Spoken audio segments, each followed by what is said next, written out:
Welcome to Authentic with Brazil 201. I'm your host, Brazil 201. We have a great episode for you today. We're going to talk to you just about TV shows today, no movies, no politics, none of that. We're going to talk about the One Chicago crossover, your friendly neighborhood Spider-Man. It's not woke, boy, and that's going to be a whole little segment part of it in Spider-Man, and The Night Agent Season 2. So, I don't know if you guys watch broadcast television shows or procedurals as I do. But as you all know, like NCIS and Law and Order are shows that have been on for over 20 years. The Chicago shows, which are in the same universe as the Law and Orders and the FBI's, man, Dick Wolf really does get around, are all on seasons 12, 11, and 10. And this is their first major crossover post-pandemic. And it did not miss. So here's what happened. We have a heist in a government building that is for city employees. And in the bottom of the building, there is a cold storage unit that has about $275 million worth of Bitcoin. And apparently 2 years ago, but while Bitcoin was 60,000 or whatever, I don't do crypto shit.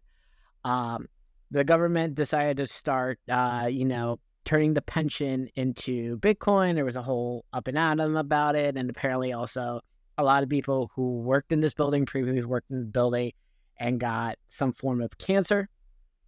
So the episode begins with the building destroyed, total collapse, crazy. And we start off with the Chicago Fire Gang. Okay. And also there's this nice little intro with our main leads of the three shows who are like, please help out for the LA fires and everyone who lost their homes. They inspire us to be better, that whole shebang. And also, I believe the benefit concert thing is tonight at 10 p.m. Eastern on all streaming platforms. But so they drive to the truck and the building's collapsed. We got the fire gang there. And then we got the Chicago Med gang coming in and the Chicago PD gang with Hank Voight. They don't know who did it. They didn't know if it was a setup or a natural disaster that caused the fire, but they get into what the fuck is it called? What is it called? The center, God, what is it called? The thing where hard drives are held in storage units or whatever for the thing. That's where the cold storage unit was. So they do that. They see a giant oxygen tank that set the entire thing on fire like shit. Then our girl Trudy, who's like basically second in command in the Chicago PD gang, right? She gets shot in the back. 3 times. Crazy. No me gusta. I can't believe it. Okay? And because her husband is a part of the Chicago fire team. He's upset. It happens. The building collapses more, and guess what? The Chicago subways now. They're all stuck in a train. Okay, and oxygen's running out. And it's crazy. And little do they know, one of the, heist members are on the subway with them. And then somehow they're able to do Morse code on the subway to above because there's no cell service.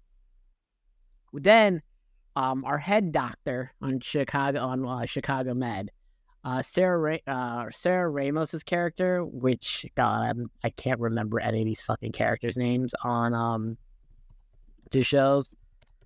What is her name? What the fuck is her name?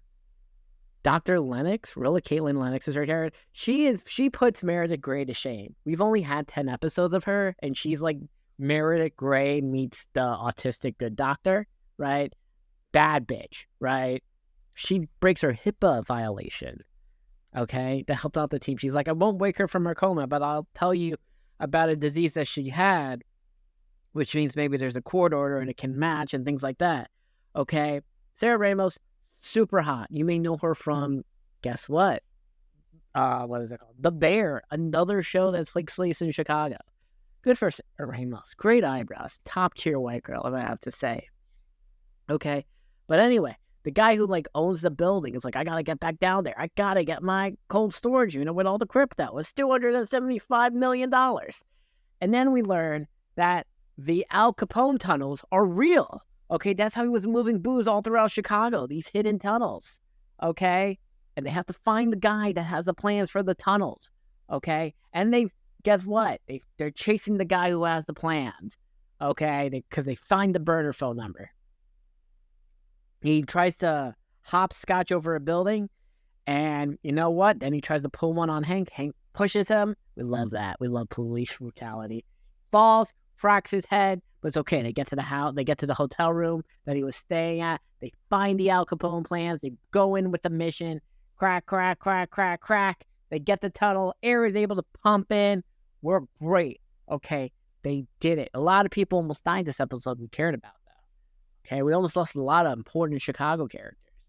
Okay, this was the most entertaining fucking 3 hours of television I have watched. And on Peacock, they have it spliced together so you don't have to, like, jump around between 3 shows. I fucking love that. Because the FBI's also do that. And we haven't had, like, the FBI's crossover in a while. And I think we're going to get that because FBI CIA, which is the real name of this show, is supposed to have a backdoor pilot in one of the FBI's later this year. So I guess they're going to do another 3-episode FBI crossover that launches the CIA show, and it is being called FBI CIA. But I don't know when you're going to air that, because right now we have 3 seasons. We have, like, Tuesday nights are FBI night, and Wednesday nights are Chicago night, and Thursdays are Law and Order, and these are all Dick Wolf shows, okay? Dick Wolf and Taylor Sheridan are putting TV on their back, okay? They know what I want. I want an ICE show, okay? Can we get a spinoff from the FBI's called ICE? Especially like the Lincoln Riley Act, you know, they just go and they're just chasing down random illegals, throw them to the wall. And now since I guess every illegal is getting sent to Guantanamo Bay, we had the show take place in Guantanamo Bay. It'd be fucking fantastic, okay? Because 24 did this for a while. Anyway, watch One Chicago. Next, Your Friendly Neighborhood Spider-Man. So the show's in fucking news again because the actor who plays Spider-Man in Your Friendly Neighborhood Spider-Man, what the fuck is his name? Why the hell is this happening? Hudson Tambus says, I hope it's not woke or whatever. And I understand what he means. And of course, annoying people are like, I don't know if you know this, but the woke and DEI and performative activism era is over. So stop bitching. But when people mean woke in terms of TV, they mean forced diversity that has no purpose. That's just there. So it looks like you have a token of everybody. I'm sorry, but a lot of shows were doing this where, like, you would have, like, the white kid, a black kid, an Asian kid, and a trans kid at 14 in, like, the most random neighborhoods where there just isn't really, like, mixing like that. Like, you know, a lot of people grow up in a white-only neighborhood, and there's, like, an Asian kid or whatever. But that's not the point. Anyway, Your Friendly Neighborhood Spider-Man is basically similar to what happened to our Peter Parker on Earth 616. We don't know what Earth this is, but so things are different. Uncle Ben has died already, and the Avengers exist, but so do Spider-Man villains already, and he's not Spider-Man in this universe, because the spider that bits him comes from a universe that looks very 1980s, with the Doctor Strange and the weird Venom Kraken thing that comes out. Bites Peter on his first day of school, which is not Midtown High in this, because he's transferring from Midtown High, and he's a freshman. So it's still 2015 in this show, just like how in Civil War, when we meet Peter and everything, it's his first days as Spider-Man. He gets bit. We're time jumping 2 months. It's like October. Peter's in love with some senior in high school. MJ does not exist, and neither does the Vulture's daughter from the first movie. God, what the hell was... what the hell was her name? What was the Vulture's? Liz, yeah. We have Nico from The Runaways, and what is it? Some other chick he's obsessed with that's 18. The suit looks funny because it looks a lot better than, like, the dumb suit we had in the movies, like his proto suit. But in this universe, you know, we have a Norman Osborn that is played by Coleman Domingo, which is cool. The voice is very scary. Peter, you know, somehow gets this internship at Oscorp. Right, the Civil War scene happens, except it's not with Tony; it's with Dr. Osborn. I mean, yeah, with Dr. Osborn, right? Yeah. What the hell? He works in the building. Dumbass doesn't realize there's cameras everywhere. He changes his Spider-Man in the staircase, and that's how Norman Osborn finds out he's Spider-Man. And from the trailers, you see he's going to get the anti-venom soon and all the other things. I think it was fun. Okay, you see him save people and dogs. He's quippy. He's adorable. The diversity is not quote-unquote forced or whatever. He's in Queens. Okay, Queens is not white. Okay? I don't, there's none of this like pandering to anything. Also, it's funny because they're Zoomers, but it's also 2015, so they're acting like 2024 Zoomers, which is odd, but I get it. I think it was fucking fantastic. I enjoyed the show. I haven't gone all the episodes. Some people did. I think it's worth the watch. The animation's weird, but whatever.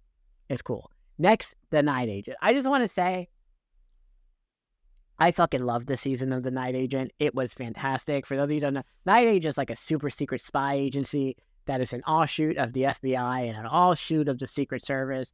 And we learned that in this universe, in Night Agent, so the person who got nominated for the Democrats is very isolationist, and the person who got nominated for the Republican party was selling national secrets, apparently. But really, both of them were selling national secrets. That's the whole thing. I just want to say the Rose-Peter dynamic is great. It takes place in New York this season, which was fantastic. Rose is beautiful. I don't know if you've looked up the actress who plays Rose. She's like from New Zealand or Australia. Her accent is great. She's hot. Like, the show tries to, like, not make her look hot. Like, she's hot, like, girl next door hot. But in real life, holy shit, she is hot. Like, oh my God. I hope she's in season 3. Okay?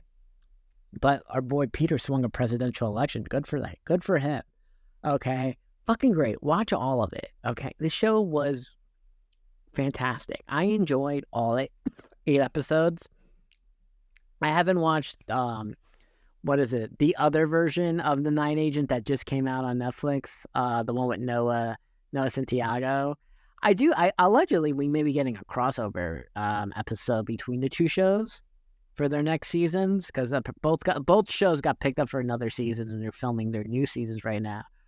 But yeah, The Recruit and The Night Agent need to cross over. I haven't watched any of the new seasons of The Recruit. I really need to. I'll probably bang those out soon, as well as the Harley Quinn, which Oh, and fuck The Pit. God damn it, so many shows. But anyway, this has been another episode of Authentic with Brazil 201.